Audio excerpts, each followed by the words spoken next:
Hello and welcome to the Star Wars Guys YouTube channel where the Force is family. I am Master Paul, I'm wearing this today, Captain Paul. And I am Epicjon, and by my title, you can tell what we're doing. Exactly, he has called himself the Radical Splatooner, so we're talking about Splatoon. Now, this whole video was Jonathan's idea. Between myself, Michael, and Jonathan, he is the Splatoon expert. So he's going to be dictating a lot of the conversation, and he's going to be telling us about the third game that recently came out, and he's going to hopefully say good things about it. So, with that, you sent me some bullet points here, John. So, before we even get into these bullet points you sent me, overall, do you like the game? Do you not like the game? Are you kind of in the middle? Where are you at with it right now? Right now, I haven't experienced everything because some events are timed, some events I just haven't had the time to do. But overall, I would rate this game an 8.5 out of 10.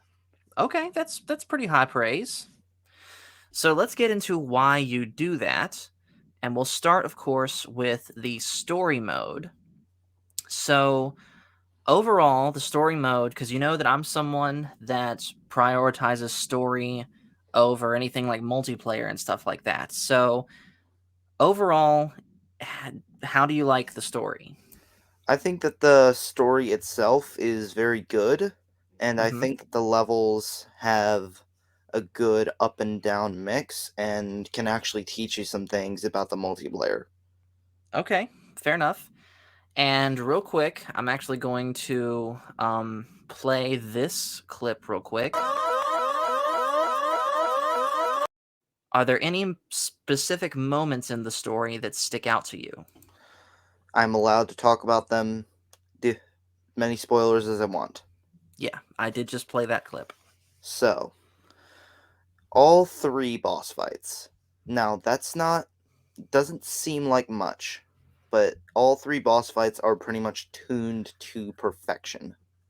Okay, fair They enough. are actually against the three new celebrities Shiver, Fry, and Big Man, and corresponding with their power levels, Big Man's the hardest. Makes sense because the word big is in his name. Yep, All right, fair enough then. and So you would recommend the story mode, correct? yes, the final boss. I'm not gonna spoil who it is. If you played two, you might have some suspicions. It's very fun and it's an epic moment. Okay. So let's move on now to general gameplay. So both in the single player and in multiplayer, what do you have to say about that? So generally, the developers of each Splatoon game try to make you feel like you're a part of this community Mm-hmm. of people, and I think that they more or less nailed this, at least in this game, Okay. because you can see people you've played with in all the different modes. You can see what they're wearing. You can even see any art they've posted. And generally, that you just feel like the world is alive. Okay. As far as combat goes, would you say overall Splatoon 3 is an improvement over Splatoon's 2 and 1? Yes, I would say so, because there's two new weapon classes Splatanas and bows. Well, they're Ooh, called stringers, but I'm calling them bows. okay. So the bow weapon is it's similar to a charger, which is your sniper rifle, but instead of one shot that has to hit, it's three shots that get spread out. Okay, I could see that. And then how does the katana work? So there's two types. I'll just start with the Splatana wiper. So you know how in Legend of Zelda, if you're at full health and have the Master Sword, you can use sword beams? Yes. That's your play style here. Okay. So you swing it around, and it can do physical damage, and it does more if the blade connects, but it sends out a beam that will damage opponents. It does 35%, and the physical attack does 45. Okay, Now fair you enough. also have your charge slash, which does 60 on range and just straight up kills close range. All right, fair enough then. Um, Now, as far as how the levels, let's go back to the story mode for a minute to talk about the gameplay. Would you say that the levels in the story mode are designed well? Yes, they are designed for each weapon that you can complete them with. I'm not saying that this is required. You do not have to beat each level with each weapon. That's just something I did. Okay, fair enough.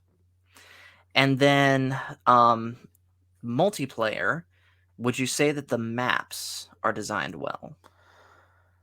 That, I'll admit, there's some maps that are not designed well. Such, I can't remember this one's name, but the whole gimmick is that the water level drops at a random point during the match. I think it's usually like 1 minute till the Mm-hmm. timer's up, and it reveals more turf. I don't really like the gimmick because let's say you're just getting curb stomped by the other team, you're not getting that. Hmm. And Okay. this is very prevalent in Turf Ward, which is the main mode that you have to do. Right, and that's the one where you have to paint most of the map your color. Yes. Okay. So with that then, let's go ahead and move into the different modes, specifically Turf War, Salmon Run, Rainmaker, Splat Zones, Clam Blitz, and Tower Control. So, Turf War, we already talked about that. You have to cover your object of the map. You have to cover most of the map in your ink color. Hmm. They're not required by any means, but they are good. Right? And it's a very newbie friendly mode where you can try out weapons you might not be good with and stuff like that. Like I didn't play Blaster at all in Splatoon 2, but I've picked it up in Splatoon 3 and I use Turf War to practice. Hmm. Okay. So, however, there is more modes. Like he said, once you get to level 10, you can play ranked or as the game actually calls it, Anarchy Battle. Right. So you can play it one of two ways. Just one battle and that's all, or Anarchy Battle Series, which if you win Okay. 5, you get a big reward, but if you lose 3, you're done. Makes sense. So what about Salmon Run? Salmon Run isn't you competing with another team of real humans. You can sort of compete with your teammates, but it's not really what you do. So pretty much the four-player team has to collect enough golden eggs to meet the quota while killing a bunch of the salmonoid bosses. Okay. What about Rainmaker? Rainmaker has had some changes since Splatoon 2. You have to in Splatoon 2, you could if you were good enough, you could just straight shot to the enemy goal, wipe them out in like 30 seconds. I've done it before. Okay. In 3, I don't really like this change. You have to there's two there's two checkpoints here. You have to hit one of them and then you can go to the enemy base. Okay. Fair enough then. What about Splat Zones, Clam Blitz, and Tower Control? If you could just talk about those really quick. So, tower control, you have to ride this tower to the enemy base.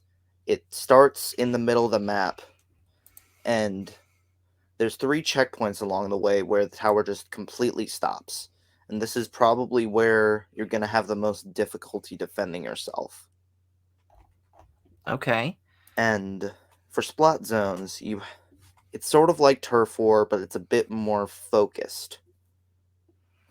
Instead of you having to paint the whole map, you have to paint this specific area, you will know what area it is. It's the Okay. same for every map. Well, it's the same each rotation. Okay. In Clam Blitz, you have to collect power clams to make a giant football which you throw at the enemy's barrier to get small clams in. Okay. Fair enough then. So that's all of the game modes, right? Yes. All right. And the last point we'll talk about is any extra stuff that's there. So what's there of note? So, like I talked about with the world being alive, there, I think once every other month, there's a Splatfest, which is pretty much you pick one of now three teams and fight for that team. There have been two already: rock, paper, scissors, and what would you bring to a deserted island? Fun, gear, or grub. Okay. So I will be proud to say I chose scissors and I chose team gear. Okay. All right. So overall, like you said, you give this game an 8.5 out of 10. Yes, And given if you are interested in the game, get it. If you've played to and liked it, get it as soon as you can. Mhm. And if you're really interested in the story, just look up some YouTube stuff. We're not getting in that here. Right. Or if you so desire, buy the first two games along with it and play through them. Here's the thing with that. Splatoon 1 is originally on the Wii U, so if you don't own one of those, you'll have to also buy a Wii U. That is true. All right. Well, I think that's a good all-around discussion about this game. You've certainly convinced me to try it out. So, I hopefully can you let you did. borrow my copy for a couple hours. Sure. So anyways, guys, thank you so much for watching. Make sure to hit like and subscribe if you haven't already. And just remember, even though this video was not Star Wars related, the Force is family. See you And the guys Force later. helps me win. See you later. See you